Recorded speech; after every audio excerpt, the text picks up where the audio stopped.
So pay close attention. All right. So we're on page 221, senior year, spring 1998. I'm rereading this. I apologize for those of you that are in here. Entry 8, Miss Gorell, Dear Diary. We just returned from Christmas vacation. I just got a call congratulating the Freedom Riders for winning the Spirit of the Anne Frank Award.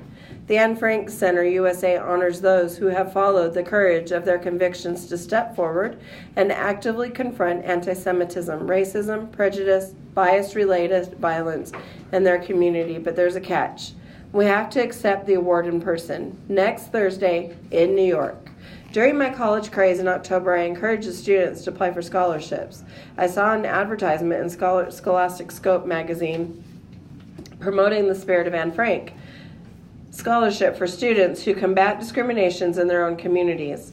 It sounded too perfect to pass up, so I entered all 150 students in as one entity.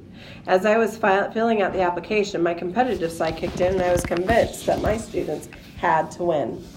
The day the Anne Frank Center received our application, a woman named Beatrice called and said she'd been crying in her coffee all morning. Because our application was so amazing, she went on to explain that the application was totally unorthodox because the center only picks individuals, not groups. She wanted to know if I would resubmit my application, pick only one student, and as a representative of the group. I said no. We're a package deal, and it's all or nothing. In November, I went to New York to meet with the people from the center. We were clearly the front runners to win the award, but the center was in a precarious position. How would we get the Freedom Riders to New York? I said, hey, if we win, somehow, some way, I'll find a way to get the kids here. Coincidentally, while I was in New York, the LA Times article from the Freedom Riders reran in the New York paper. When I got home on Sunday, my answering machine was filled with messages. I didn't know how they tracked me down, but all these TV shows, magazines, and newspapers called, wanting to do a story on us. It was all very surreal. Since we've lived in a virtual anonymity for 3 years, and in 1 weekend we suddenly had the opportunity to win an award, and now perhaps to appear on TV show. I tried to keep all of the TV shows at bay until I could process everything, but when Connie Chung called during my third period class, I knew in my heart that she would be the best person to tell her story for ABC's Primetime Live. I've got less than 10 days to figure out how to get my students to Manhattan, meet Connie Chung, and maintain a sense of normalcy. The more attention we're getting, the more protective I've become. I feel like a mockingbird, dive-bombing anyone who wants to disrupt the dynamics of Room 203.